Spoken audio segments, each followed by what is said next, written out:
What's up everyone, Arctic here, bringing you guys a brand new Gears of War 3 gameplay and commentary. I am playing some ranked Team Deathmatch on the map Checkout, rocking General Raam, aka General Poo Poo.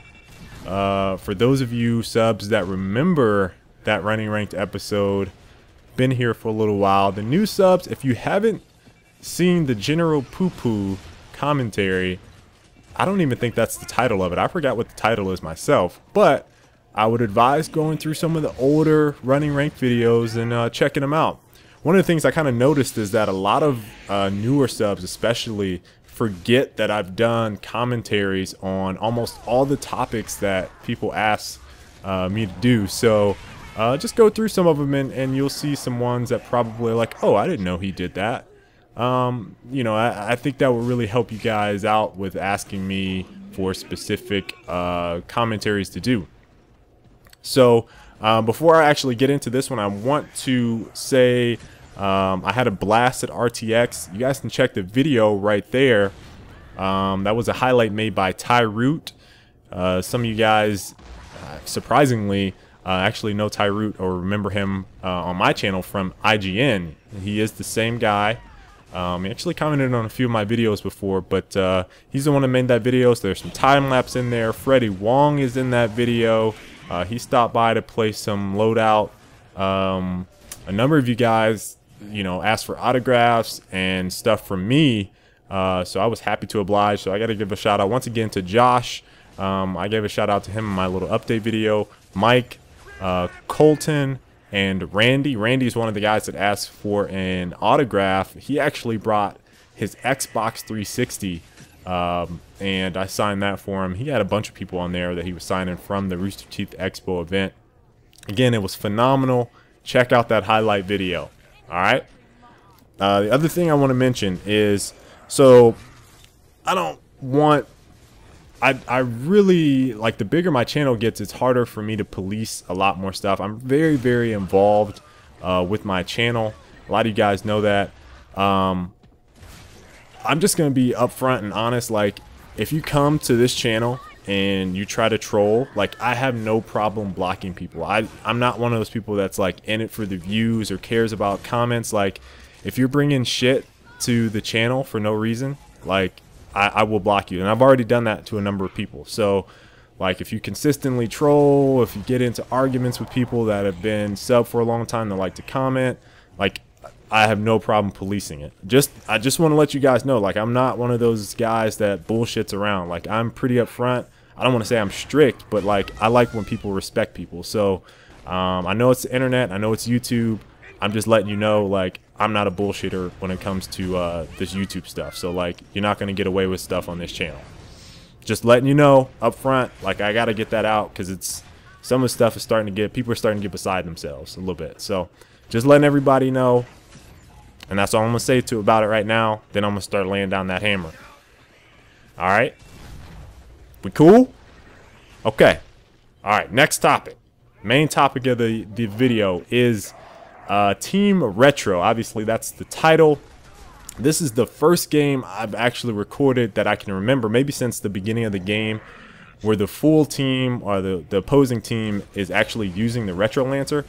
And I guess this could be kind of playlist oriented. Again, I'm playing ranked Team Deathmatch. I only play ranked. I don't play quick match, so I don't know what the quick match environment is like.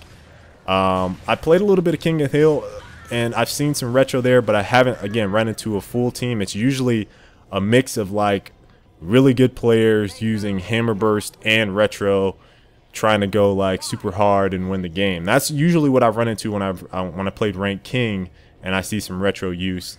But TDM, like, this is, again, the first game I've played for almost like a month and a half straight of almost exclusively playing Team Deathmatch, ranked Team Deathmatch, because that's where the most people are playing. So I'm trying to see, you know, based off of what people are saying, at least in the comments and how you guys are describing the game happening, like all this retro use. And, like, I've seen it a little bit, but, like, there's not full teams of retros running around, at least not in TDM.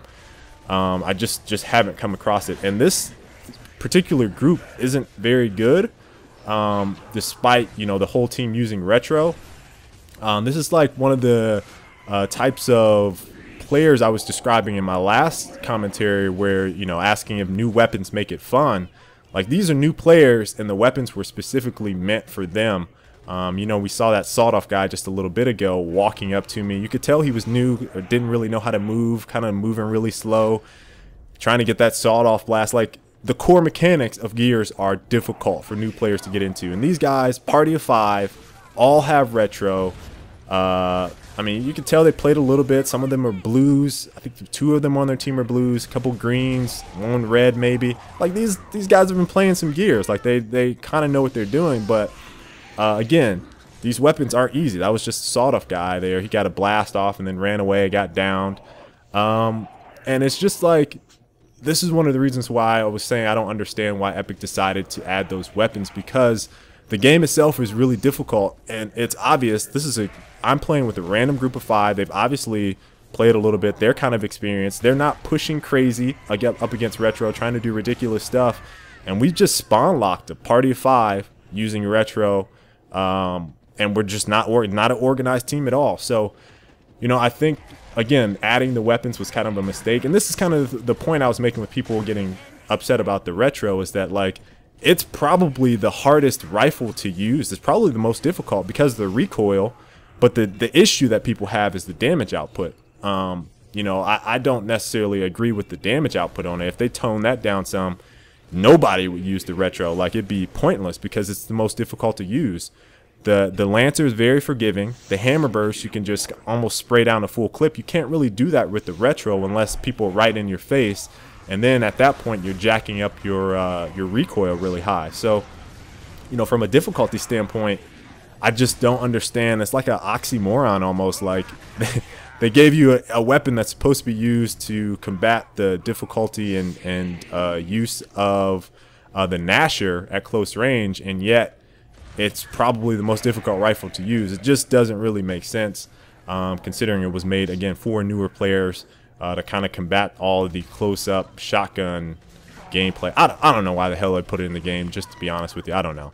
But this is Team Retro getting worked pretty much this game. So I want to know, guys, what changes you would make to the retro. Obviously, mine would be damage reduction. Recoil is fine, but the big one right now is damage reduction. So what changes would you make? And please be sure to check out the previous episode talking about the new weapons, as well as my tips and tactics video on the mantle kick. And until the next time, guys, I will catch you later. Peace.